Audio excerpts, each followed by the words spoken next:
Okay, again, sorry for the differences in time. I know that we had to adjust a few things, and hopefully by next session, everybody will be able to join. We will record every session, so if anyone misses any of the sessions, you'll be able to access the recording. And what we'll do today is we'll just kind of give an overview of the program, talk about the different online resources that we've prepared for the program, and make sure that you can access everything that we have. We'll also talk about the first subject, kind of going over the basics of cancer biology and some of the things that we will have to factor in as we go into bioinformatics to make sure that the bioinformatics methods and the data that we analyze reflects the cancer biology and the clinical manifestations of cancer that we would like to study. So, as you know, precision medicine is changing the way that we understand, diagnose, and treat cancer.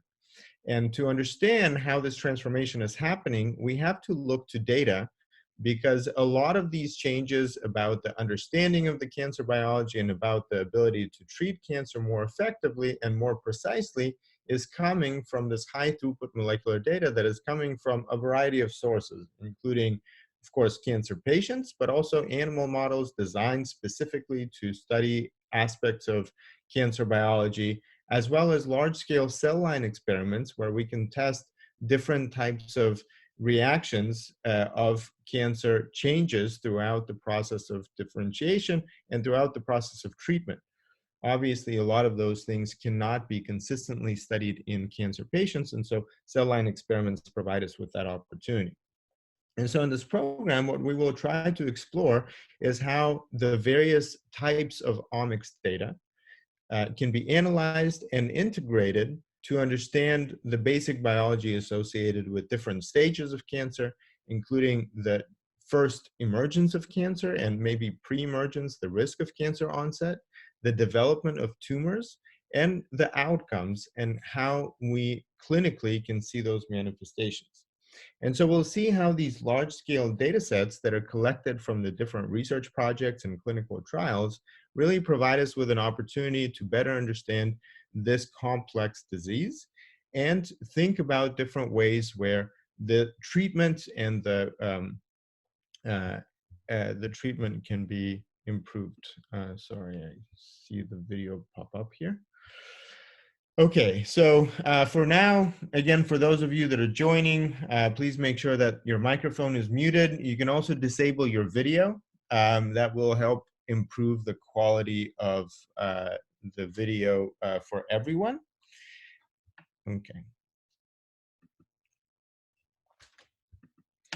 So the program is going to start today, but it will continue through May 16th. And during this time, we will learn about the different methods, the different data, and how to apply analysis of genomic and transcriptomic data to the study of the cancer biology. Our focus will be on bioinformatics methods. So we will talk in detail about how different methods are combined together in pipelines. What are those different methods that we need to understand? What are the different alternatives to the different stages of those pipelines? And then we will use different examples and data sets taken from a variety of oncology projects. At the end of the program, we are encouraging you to apply the learned skills to a data set of your own choice. We will provide some curated examples that you can pick from, or you can take any data set, any type of data set that you will find online, or maybe use one of your own, so that you can understand how the methods that we've learned about and the pipelines that we learned how to do uh, really work in the context of a project of your own. And during that time, the project time, we will support your research to make sure that you can process, analyze, and interpret the data. So it's about 2 months of kind of learning the theoretical aspects and then 1 month of going through your own data set. Obviously, some data sets are larger and will require more time. So you can either continue interacting with us after that, or you can decide to just kind of leave it there. But we will support you throughout this period of time, starting today up until May 16th. The program sessions will be conducted primarily by our team. that includes Dr. Joseph Callahan, Mohit Mazumdar, and Darko Medin. They will cover the different aspects of the program topics that we've prepared. And I will be just there to kind of connect the different pieces together, and also to make sure that the biostatistical principles, the kind of biology and biochemistry, and the computational biology are all clear to everyone that is participating in the program. We will also have online interaction like this in online sessions where you can ask questions and get quick responses to some of your questions. But also we have forums and different places where you can submit information about yourself, about your background, about the project that you're interested in, and also get feedback and response from one of our team members. You will also see emails coming from Bipsa Biswas. She will be taking care of the session recordings and making sure that you have access to those. Those will be posted on the forums. And also, you will see assignments inside different lessons that we've prepared. Those will be graded and reviewed. And also, if you have any questions or difficulties going through the practical steps, we will be able to assist you with those. So let's go over some of these resources that we have for the program so that everyone can kind of get oriented and knows where to find everything that we will be using throughout this program. So the program resources can all be found if you go to the main site, edu.t-bio.info, and click right here under events. You will be able to see Bioinformatics for Precision Oncology right here. And so that link points you to this page. So this page, you will see if you're already registered and you're logged in. So right now you can see this is a screen where the person is not logged in. If you're not logged in, you will see register for membership. If you have logged in, you should be able to see all of the events and courses that we will use. To log in, you click on the corner login button or link, and here you will be able to log in. Okay, so this is for those of you that are registered already. If you're not registered, you've probably received an email that has a registration link, and there you can go through the steps of the registration, including filling out a pre-registration form and then getting a confirmation email and using that link inside that email to complete the registration. Now, after you have registered, you will see the list of events that will be sessions like this one, online sessions, but also you will be able to navigate throughout this menu specific to this program. And in this menu, you will see that we have a forum that I already talked about briefly, and we have this tab called courses. And here in this tab, you will see the different online courses that you can use on your own time. They're not timed, but you have a whole 3 months to kind of go through these materials. Your membership for the program will expire after 3 months, and then you can decide to complete all the material before the end of 3 months or continue using an educational or research subscription to continue learning and applying the different tools that we discuss to different data sets. The program sessions, like today, you will be able to see the schedule of those and what topics are covered. And so you don't have to join all of the sessions, but the sessions will include some basic introductory materials. They will include some practical sessions when we go through the different pipelines that we discuss inside the lessons. And they also focus on different types of data. For example, genomic data and transcriptomic data are expanded in a collection of different materials. So we'll talk about some of those things and how they relate to the different aspects of cancer biology. But in the sessions, you'll be able to interact with one of our program trainers to be able to answer or clarify any of the questions or any of the assignments or get help with anything. but also we'll have some prepared material to go over that will kind of supplement some of the online materials that we have.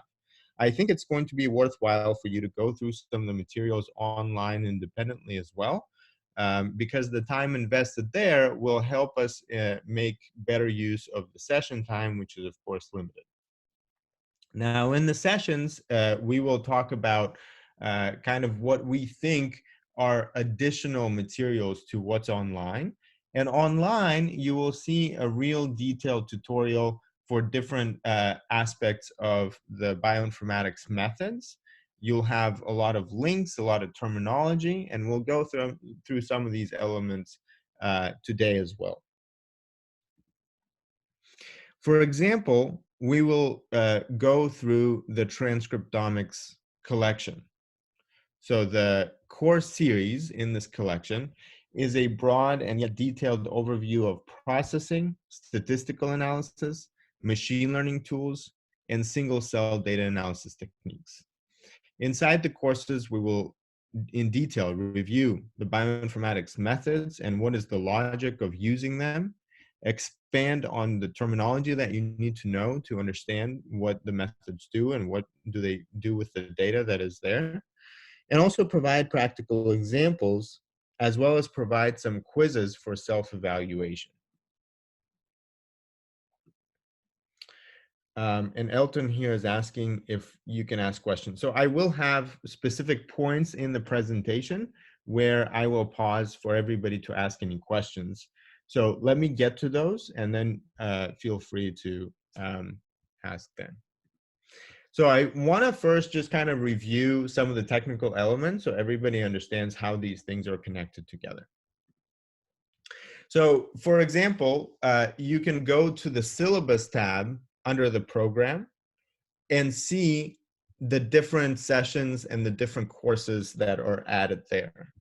And then in the course itself, you'll be able to see what the course has in terms of its curriculum, what the topics that are covered. And then once you finish the course, you'll be able to see that you have finished it and you will get a certificate, or you can retake the course again.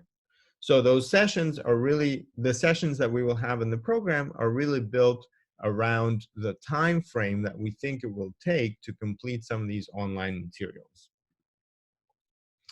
Now, if you are a member of the program, all of these courses are going to be free, and you can also continue using them or retaking them for the duration of the program, which is about 3 months.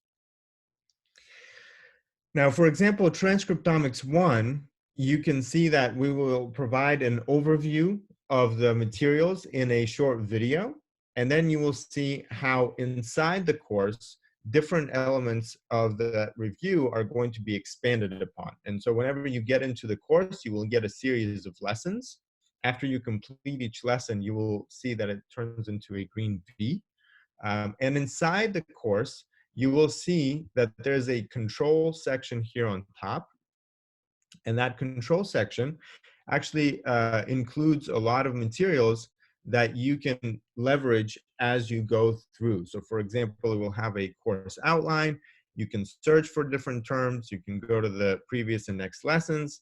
There's a forum with different comments that you can add there. If there are small images that you would like to magnify, there's a little magnifying glass thing.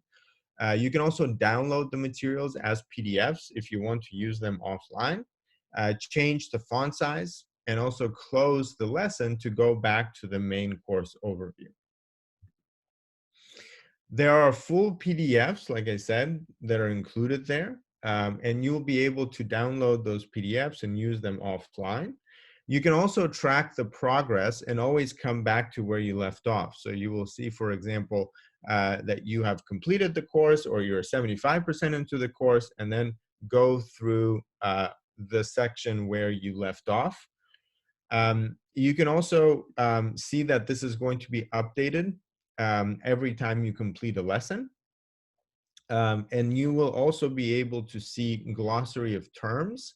And the glossary of terms will kind of go through the different topics covered in each lesson, and you will be able to quickly find what those mean as you hover over, for example, like this, you hover over that term, and you will have a little pop-up that comes up that explains what a specific term means. There are also going to be practical hands-on assignments, and those practical hands-on assignments will be graded in the sense that you will get some kind of point. There's a point system that you will discover that we utilized in this process, but you will get a response, get some feedback from one of our trainers on the assignment that you submit, and that really helps you see whether you understood the material and whether you're able to conduct the analysis the way that it was described. You will receive those by email, or you will also see a notification on your profile. Now, those practical assignments, we can track your activity on the educational portal, and we can also track your activity on the analysis platform that we provide during this time. So that's why whenever you have, for example, a pipeline that you've run or an analysis result, the assignment will be designed in such a way that we can easily go into the pipeline and see what you did and check that you've done the right thing, or look at the analysis result and kind of expect it to look almost exactly like what we described, so that we can quickly get you the feedback that you need to know whether the assignment has been completed correctly.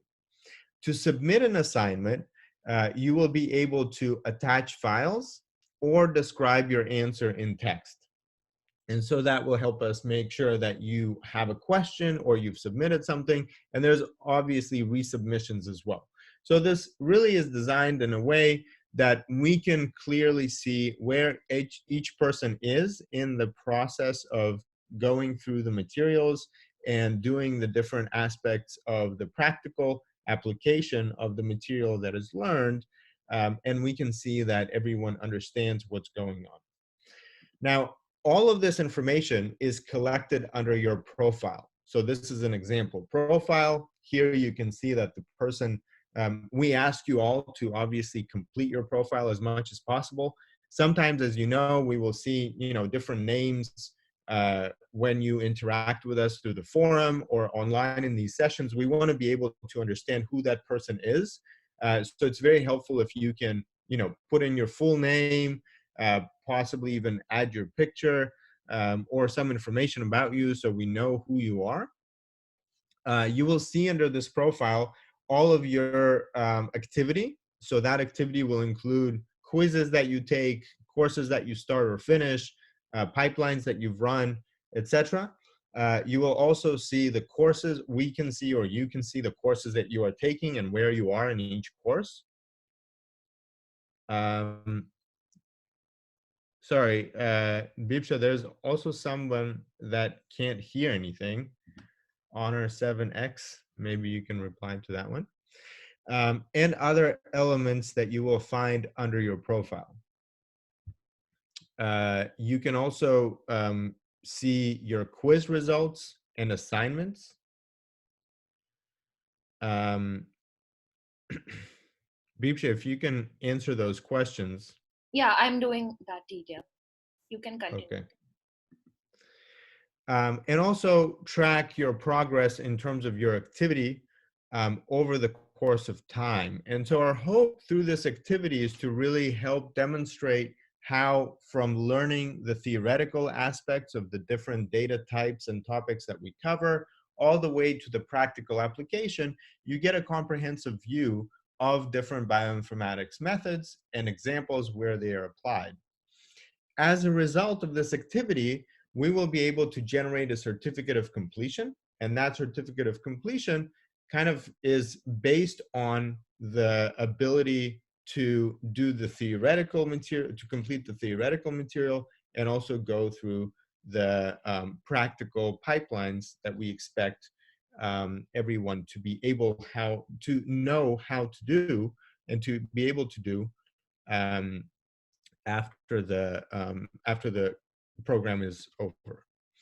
So to support the practical materials, as I said, we will use several different environments where you can use bioinformatics methods without coding or with coding. So we will use a lot of the introductory sessions are going to be designed around the T-Bioinfo platform that really requires no coding and makes the connection between the method and the logic for why to use that method, or what does the method actually do, without making it too complicated and without making it too technical. Then at the end, as we go through the more statistical methods, we will start looking at visualization of data and be able to download some of the code so that you can replicate some of it in environments like the R Studio, where you can use the R language to launch several packages and kind of expand on the different visualization and analysis methods that we discussed. So to do that, we have this platform. The platform combines many different tools that are useful to analyze different types of data.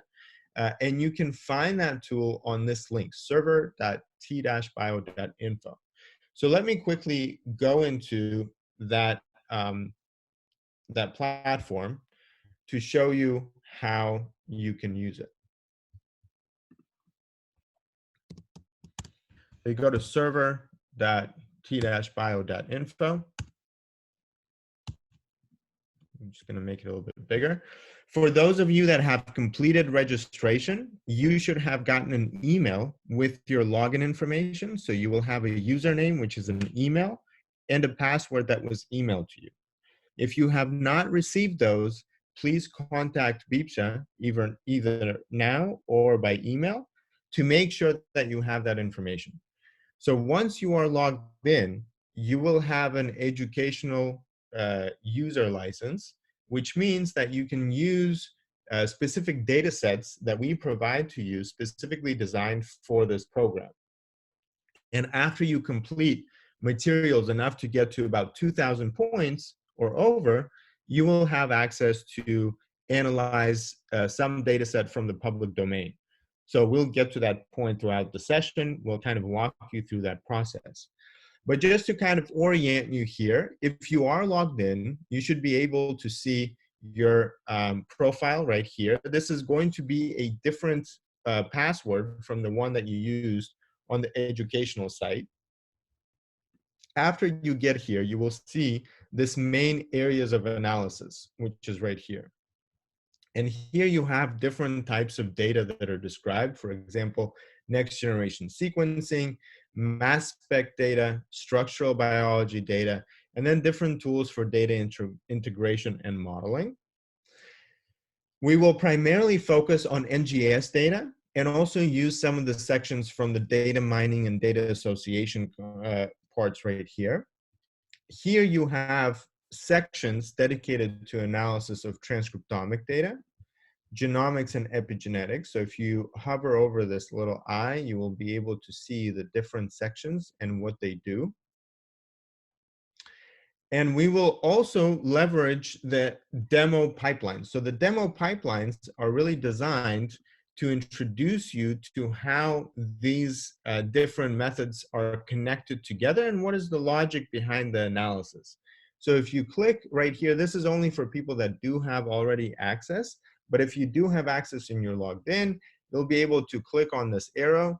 And here you have several examples. For example, the PDX project is one of the project data sets that we will discuss throughout the program, as well as the cell line project. So if you go in here, you'll have the pipeline environment open up, and you can only click on the highlighted buttons. So the highlighted buttons are going to be the ones that are available. For example, to start the pipeline, you obviously can only click on start.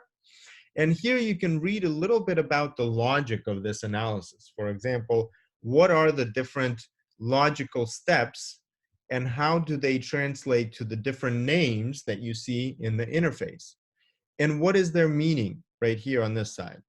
You can also see the different input and output files from each one of your steps. After you started, you can see that different options highlight. Those options are based on the previous selection. So now I can, for example, do the pre-processing and read about what each step does. also finding additional information on the links provided below. Then I can select the different options for mapping. For example, I'll select high SAT2. Or I won't select high SAT2. Yep, there we go. And here you can see what this method does. Okay, something happened here. Let me try again.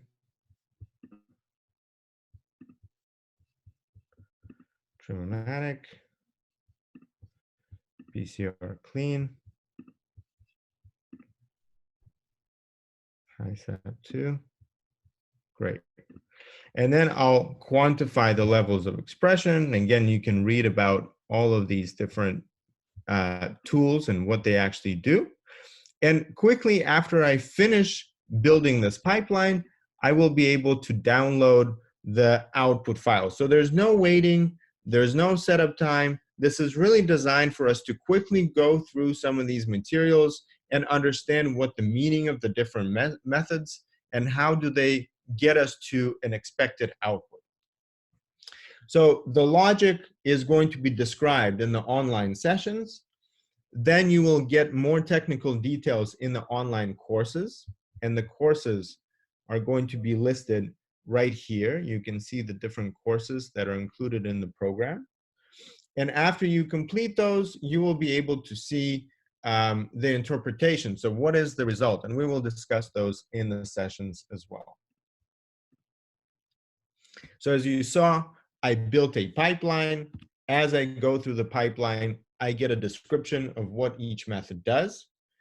And when I complete, I will get an output that I can work with in any table manipulation software. For example, I can use it in R, or I can use it in Excel or OpenOffice or anything like that. And we will talk about what to do with this data and what does it mean.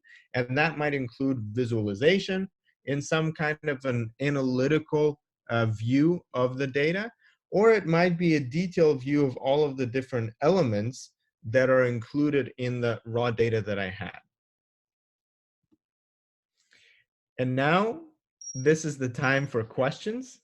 So Elton, I know that you had a question. Would you like to ask it now? Hi, can you hear me? Yes. Hi. Thank you. It was very nice presentation of the outline of the program. It's sounds a very good program. I had the first question I had was on the public domain data. Is there a plan to explore data coming, for example, from the TCGA resources? Yes. So at the end of this session, I will review future sessions, and we will cover 3 types of data sources. We will talk about cell line data, where we can find different cell line data sets and an example of a cell line data set. We will talk about animal models and where to find those, and we'll take an example from there.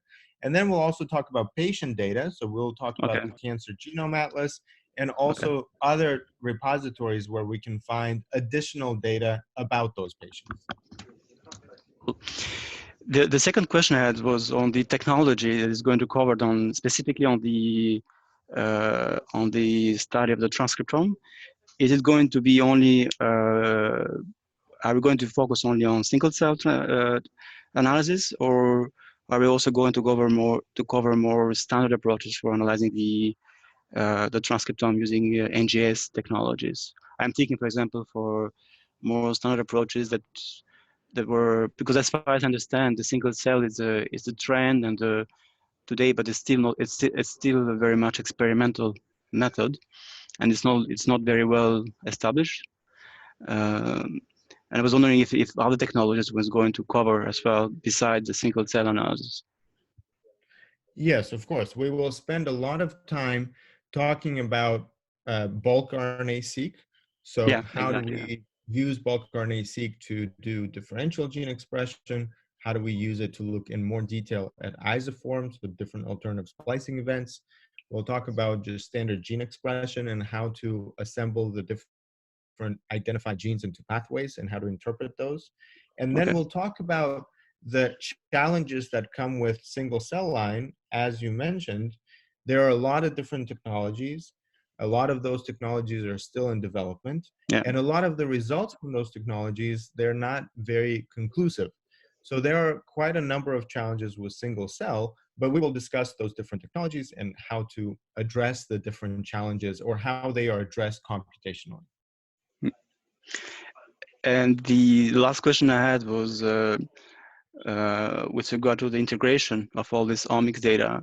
Is there going to be, while we are progressing in each omic, a focus on what is the impact on each step of the processing pipeline on the data integration, or is it going to be rather a dedicated session where we are going to address all the issues with the data integration? Yeah, so great question. So integration, as you think about mutations in genes and then those genes being expressed, for example, there Yeah. are several approaches to integration. One approach is through annotation. So if I know this gene and I know that gene is, for example, enriched with mutations and its expression changes in some state, then I can assume that there must be a link between those two events. Sometimes that link is not obvious. For example, it can happen through epigenetic regulation instead of mutations in those genes. So we will talk about those two approaches. One is a more straightforward and clear one, annotation, and we'll do those in the context of specific types of data.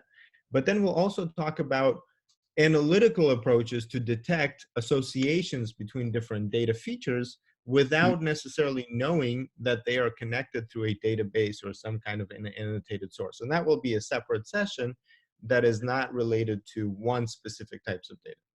Okay. All right, great. Well, thank you for those great questions. Also, Dennis here had a question. When is a similar course on immunology becoming available, if any?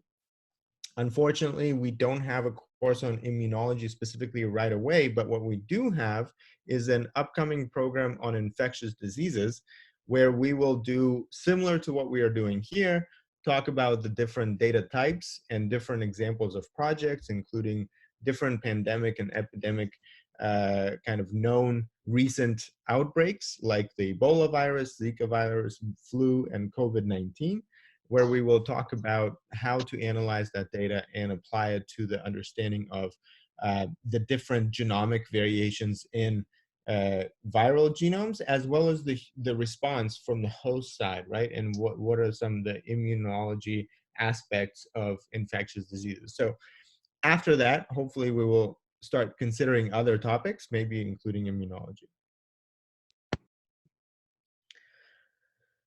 Okay, any other questions?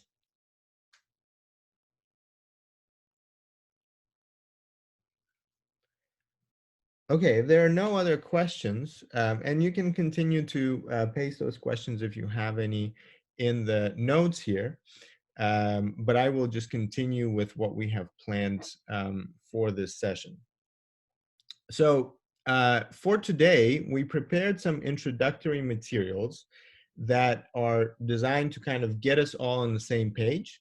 So in this section, we will touch on oncology and the challenges associated with big data in cancer research.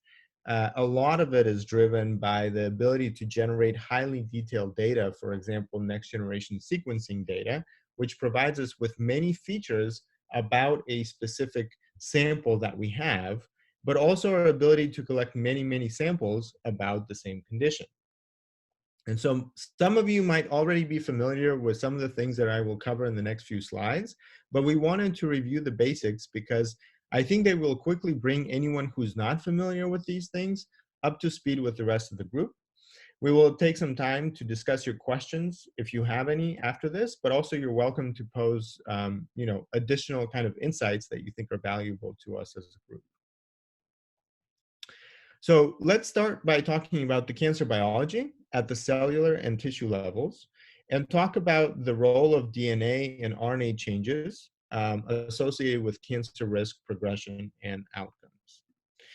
So cancer is a complex condition that manifests in changes to cell regulation at many levels, resulting in abnormal growth that we observe on the clinical level as a tumor.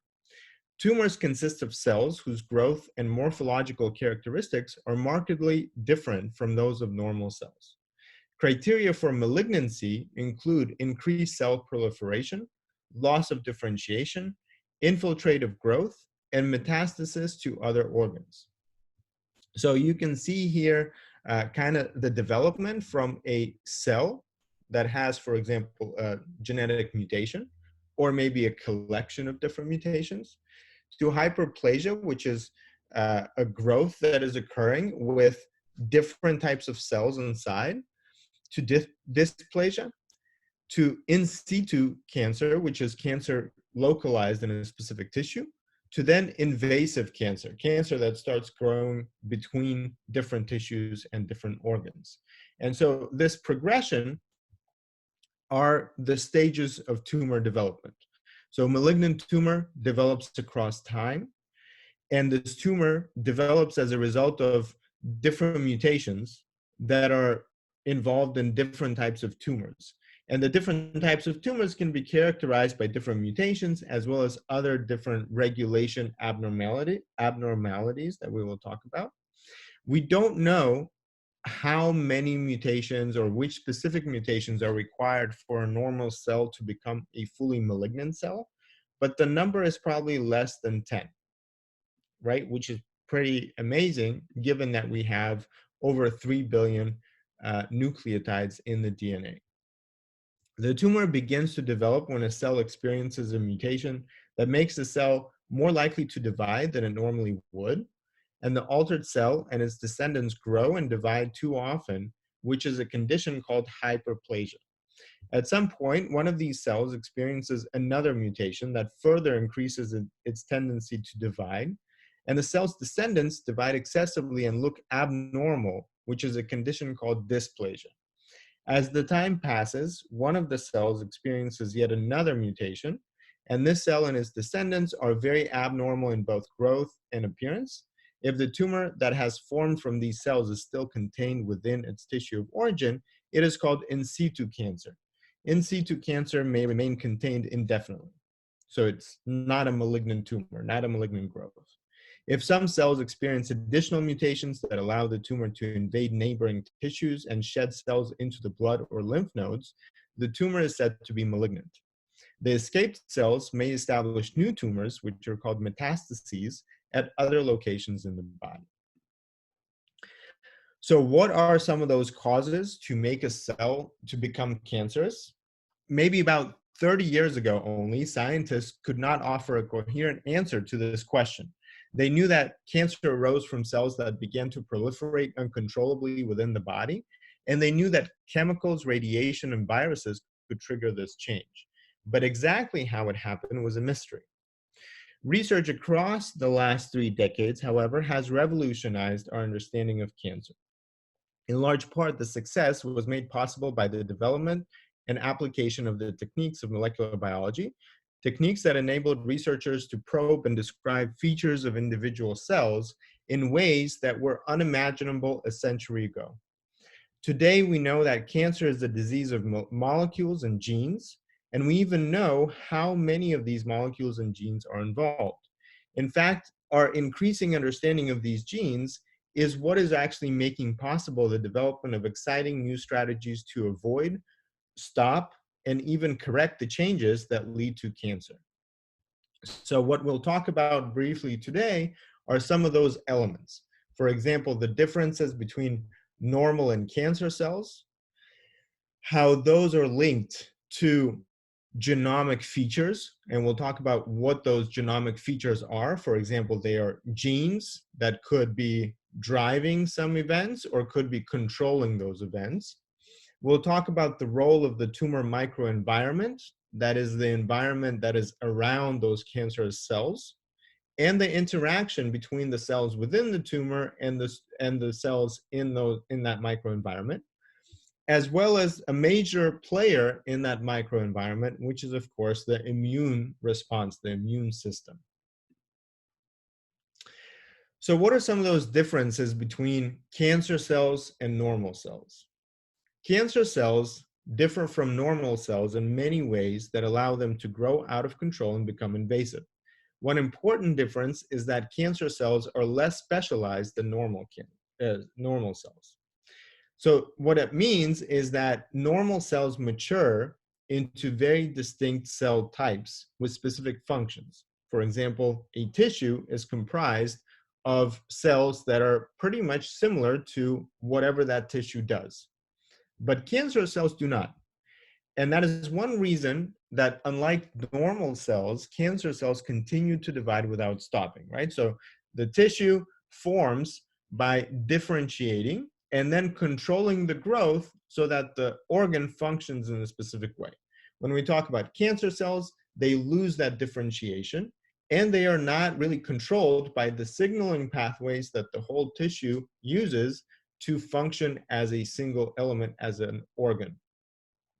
So for example, cancer cells have large, variably shaped nuclei. You can see right here, this is a normal cell, and this is a cancer cell. You can see how the nucleus is very big, right? So this is just some of the external things that we see in pathological images of tissues, for example.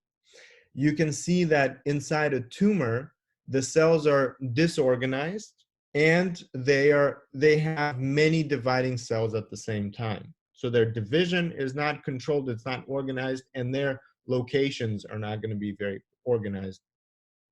You will see different variations in types and shapes, and you will see loss of normal features. For example, they're not going to be defined shape, they will have these abnormal shapes.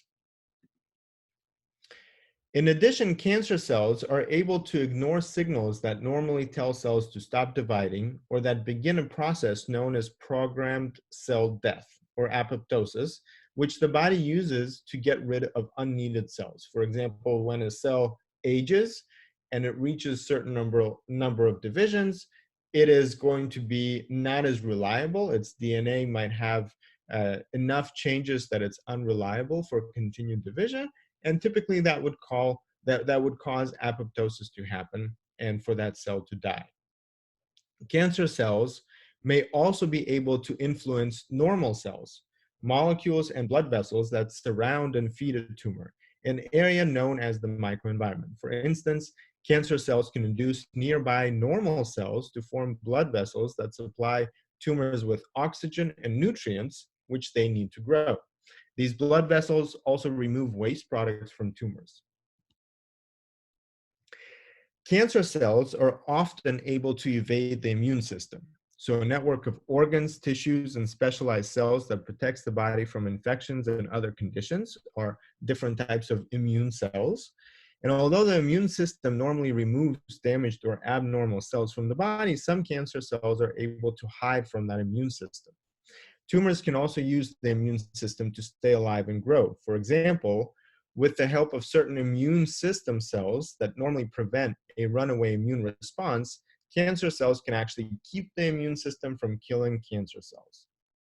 Now, typically, tumors are kind of divided into cold or hot tumors by the immune response. Hot tumors are those that show signs of inflammation, meaning that the tumor has already been infiltrated by T cells rushing to fight the cancerous cells. The tumor cells have undergone many mutations that create neoantigens recognized by the T cells.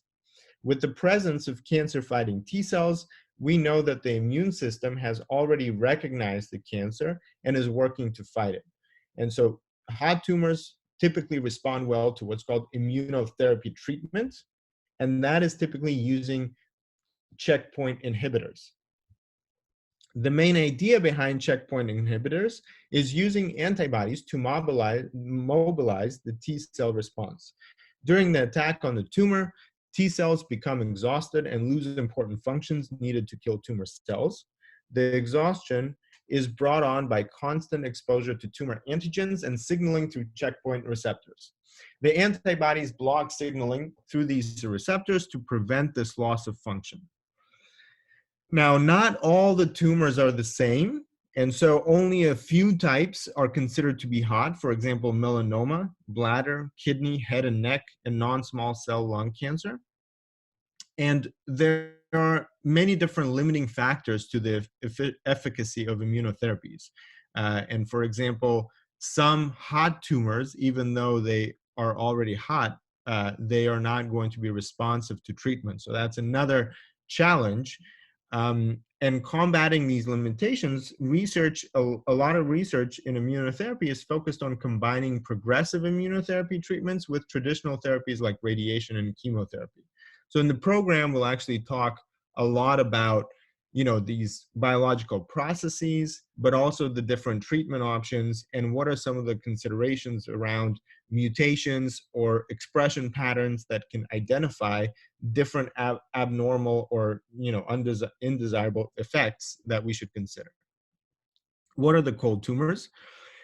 Non-immunogenic cold tumors have not been yet infiltrated with T cells, which is a sign that the immune response is not working for one reason or another.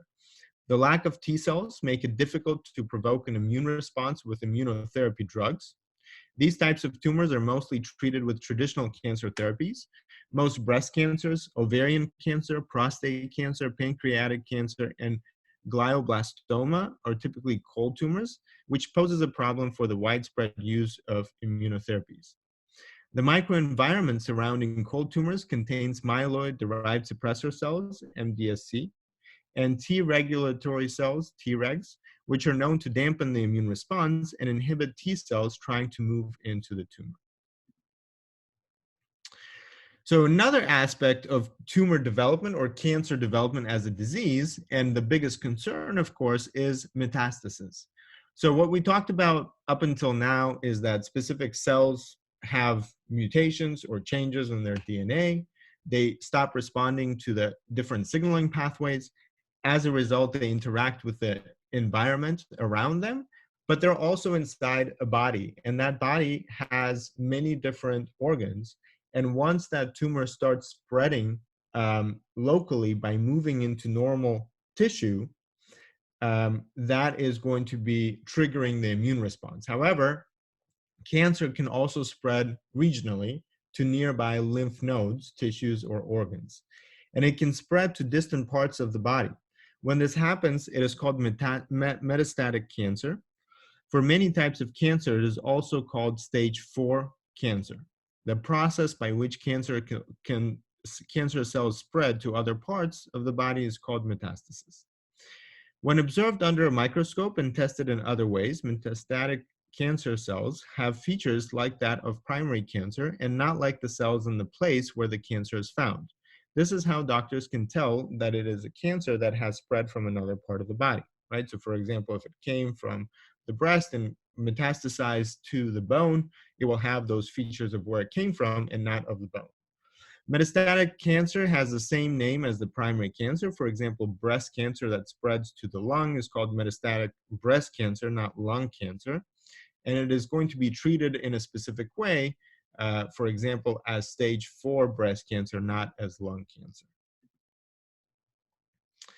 Okay, so any questions about some of these different basic biology around cancer and how these definitions will help us identify what in the data sets that we will be working with do they represent, right? So we'll talk about the different stages of cancer, and we saw how, those different progression stages of tumor development can help us understand what those stages mean. We will talk about the features. For example, the features are going to be morphological features or omics features, for example, genes, mutations, different types of signaling pathways. So we'll talk about pathways, and then we'll try to link those with what is clinically observable. So for example, the rate of progression, we'll talk about progression between these different stages of cancer development. So are there any questions about this so far? Or any comments if you would like to add anything to what was discussed.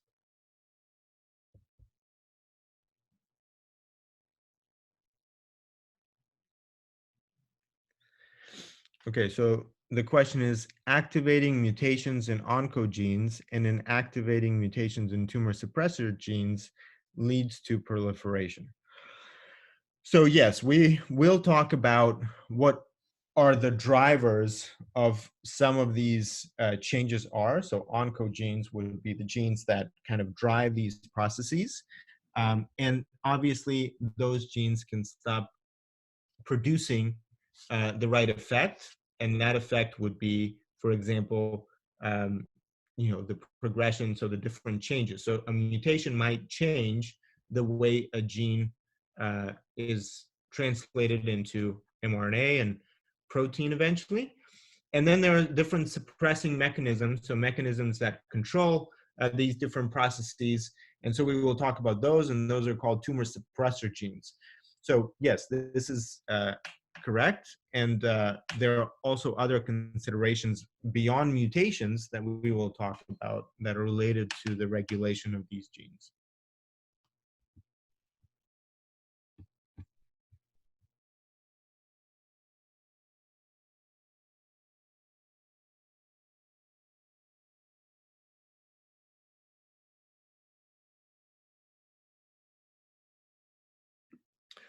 Okay, so another question is, what is the exact role of Treg cell in normal people, although to help cancer cells to escape immune infiltration?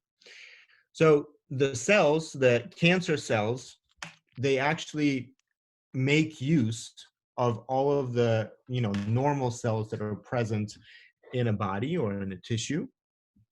And what we will see is that the different suppressing mechanisms that were designed to stop, we actually have a project on this if you're interested in this aspect.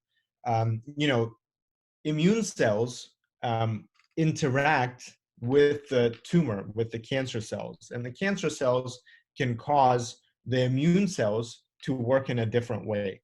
So just like they interact with other cells around them in the microenvironment, they will be able to cause those cells in the microenvironment to change their function and do something that is beneficial to the tumor growth and to the processes that it has. So they essentially hijack the normal function, and that's an interesting process to learn about. And one of the ways that we can learn about those is to look at, for example, the different cells, T cells or other cells. And that's why I think, single cell techniques are so powerful, is you can actually separate cells into different types and see kind of what happens to them over time.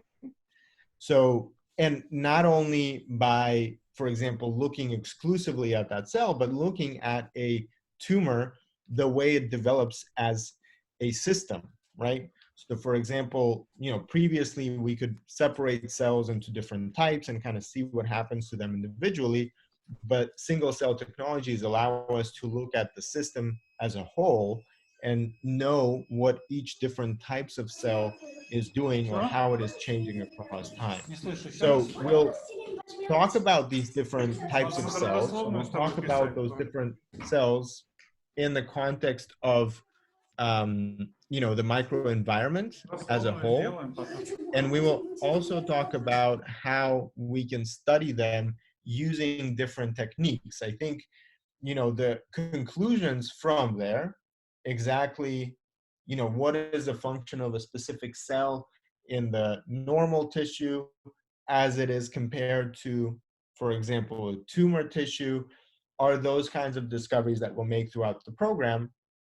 And I think we'll be able to do those on the level of data, right? And that's what's important, is we'll be able to look at the data coming from different projects to see what happens, because there are many different ways that their role changes based on the type of tumor, based on the type of model that we're studying, right?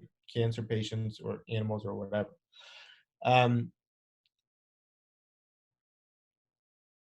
Okay, yes, and obviously this is an interesting topic with different types of data sets that are available.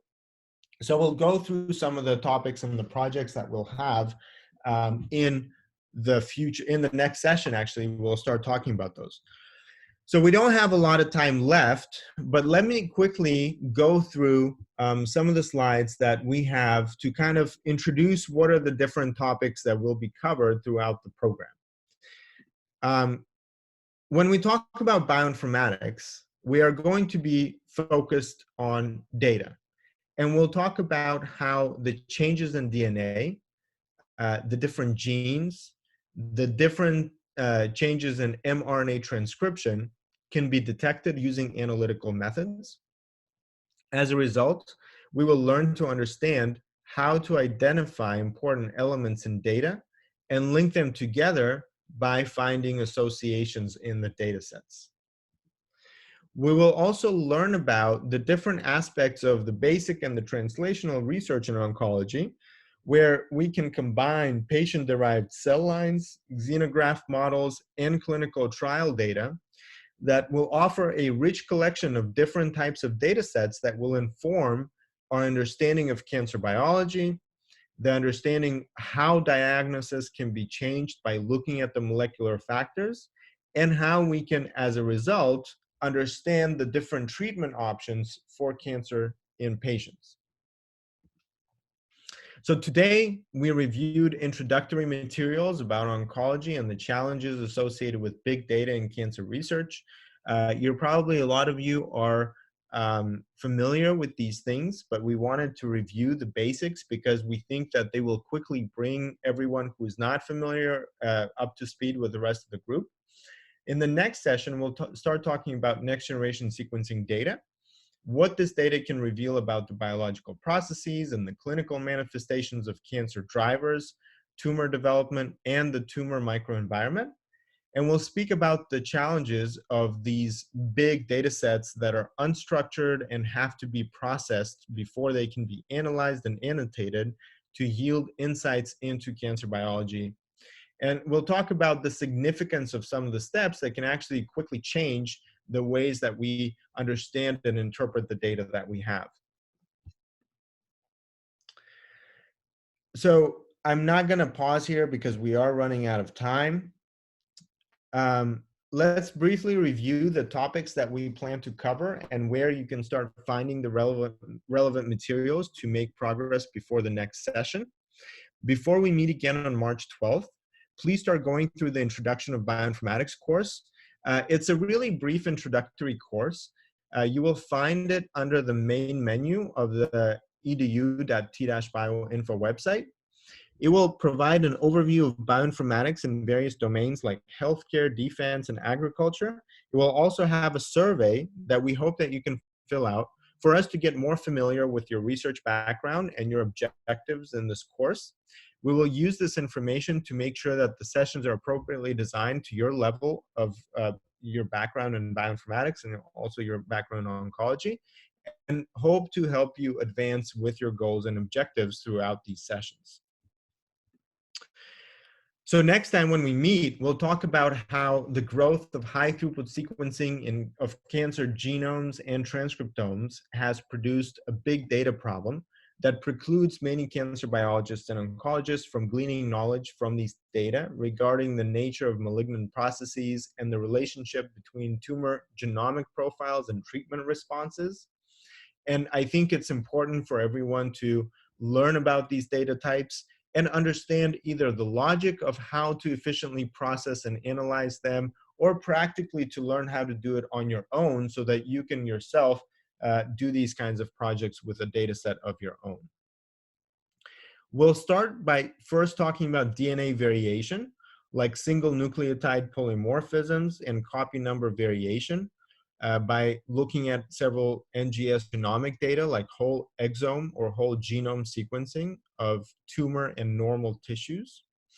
These materials are covered in our genomics series, where we talk about, introductory materials about what is the DNA, what are the nucleotides, how do those changes occur, and how do we detect them. And we'll also take a look at how we can visualize this data after it has been mapped on the reference genome, and then use that mapping to detect significant changes that happen in DNA sequences over a course of several different samples that we can combine, or just by looking from a single tumor versus normal sample in a given tumor. And we will do that using different reference genomes and paired tumor normal samples. We'll also spend time looking at gene expression by applying RNA-seq analysis methods and practicing some of those analysis steps and the different pipelines. We'll do a lot of that using the T-Bioinfo platform because the data sets are quite large. And so doing them on your computer will require a lot of computational resources that we don't necessarily expect you to have at home. And those courses, as I mentioned before, are all collected in this comprehensive transcriptomics collection. We'll start by, for that session, we'll start by Transcriptomics 1. And throughout the whole program, you'll be able to go through 2, 3, and 4. For example, like we did today, we will try different types of analysis pipelines and compare different results to understand what they can tell us and what are the critical steps in the pipeline to show us the correct type of information we're expecting to find from next generation sequencing data, where we can only look at expression of genes or look deeper at the isoform, the alternative splicing events level, or even at exon level, and how we can then use that information in different ways to analyze the data and find associations with phenotypes that we're interested in. We'll talk about differential gene expression, but also machine learning methods that help us deal with bigger data sets that have a lot of unwanted technical variation, but also can provide us with a better understanding of the complexity of the different, for example, cancer subtypes or variations that are not clearly shown when we have a very controlled environment and we just want to compare two different types of conditions. We'll use advanced methods like ANOVA and factorial regression analysis, and that analysis will help us understand not only the difference and what the difference is, but also how the different factors in experimental design affect the outcomes that we observe on the gene expression level. So we'll use that, for example, to understand the different roles of genes that are involved in the tumor microenvironment function when we compare the interaction between tumor and microenvironment expression levels to understand how they compare and what they can yield about the differences in the different types of data that we analyze. Then we'll turn to biological interpretation. And that will help us understand how do we combine the different elements that we find in the data with annotation by known pathways and known ontologies of genes to kind of link the gene expression levels to the functionality that we can observe.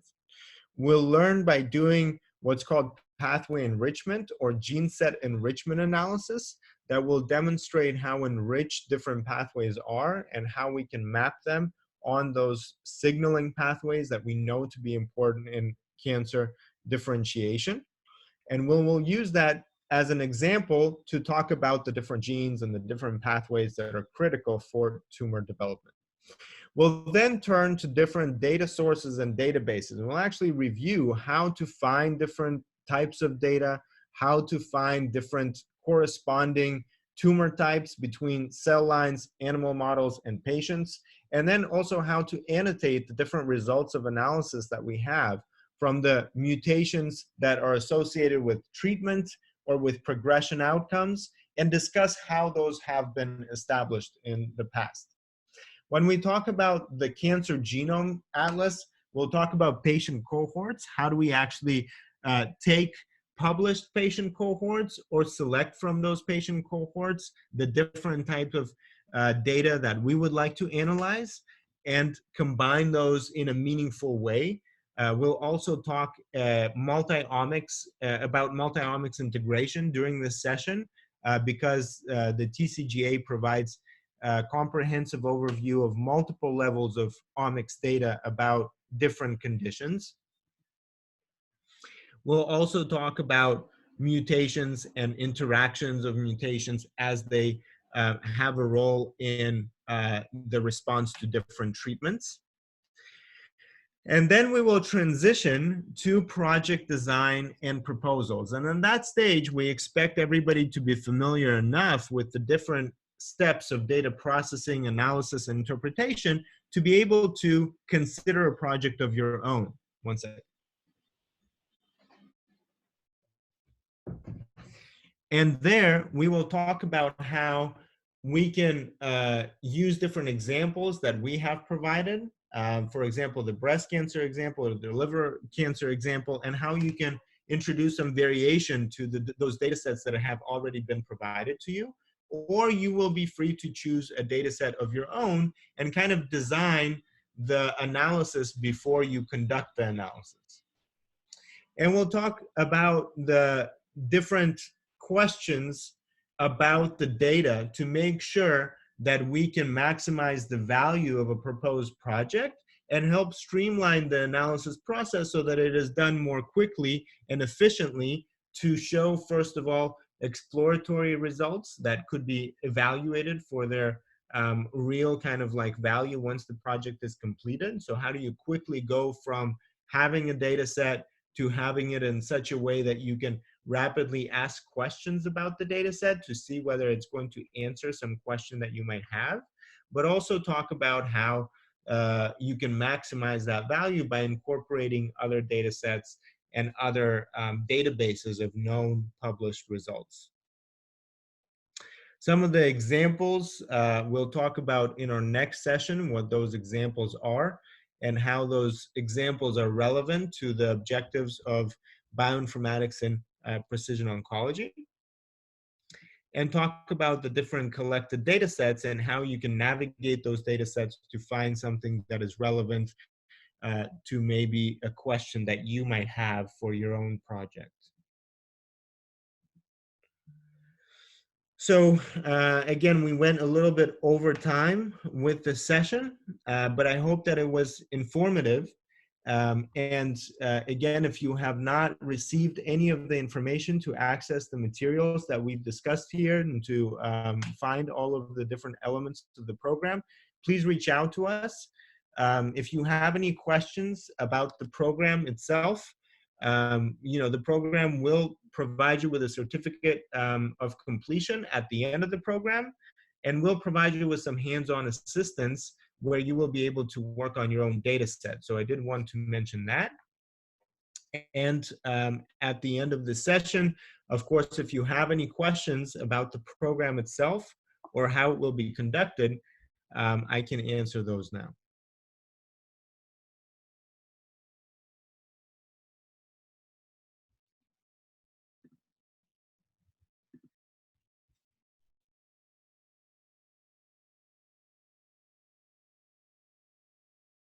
So I have a question. Can I? Yes, go ahead. I'm very interested on the LIHC cohort from the TCJ, the liver cancer cohort you mentioned on the other slide. And I was wondering, are you planning, or can we maybe suggest during the exploration of this cohort, other data sets that can be potentially combined with this cohort to have a sort of a meta-analysis? Yeah, that's a great example. I think that would be great. We want to make sure that we go through some introductory sessions that will describe the methods and the different data features that we expect to find. Then we'll introduce that data set to talk about, what is found there and how to find it. And then, yes, you will actually have a form where you can fill out what you are interested in. And that will help us kind of streamline the process and help everyone in the group, to make similar ideas more clear as they think about the projects that they have. Yeah. Cool.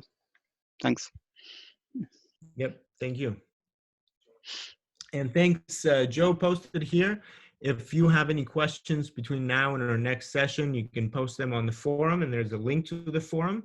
So you can post your questions there that will help us prepare an answer to your questions before the next session, and also help us, set up a time one-on-one if that's needed to discuss more in-depth questions that might or might not be related to what we want to do as a group.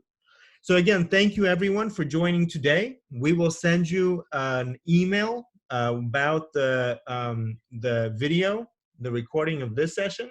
And obviously you can start using some of the resources that we have Before our next session, we encourage you to go through Introduction to Bioinformatics, at least to complete that form in the first lesson, where you'll be able to tell us a little bit more about yourself, and we want to learn about what your background is and what you're interested in and what your motivation is. So please do that. And we are excited to see you again in our next session. Does anyone else want to add anything to that? Joe, Darko, or Mohit? Or Bipsa?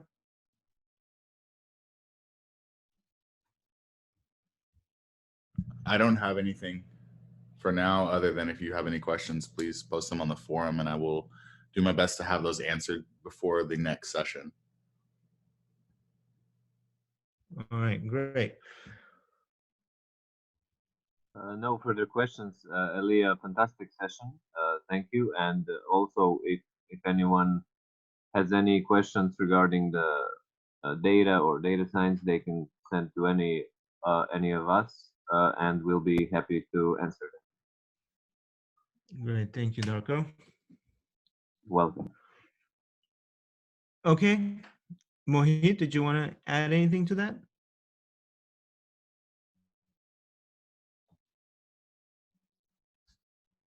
Okay. All right, well, great, thank you. And yes, Raphael, did you want to ask something?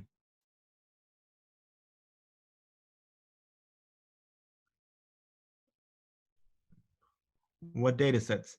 So yeah, we talked in detail about the data sets. We will use data sets from NCBI that talk about cancer cell lines and patient-derived xenograft models from mouse models of different tumors. And we will talk about the genome cancer atlas. Yes, these are going to be next generation sequencing data sets that combine different samples by tumor and normal contrasts, as well as different stage contrasts, and we'll talk about how to analyze those. And if, we'll be happy to send you more results. We're just wrapping up here, so we'll probably try to reach out to you by email. So if you can leave your email here, we'll make sure to send you that information.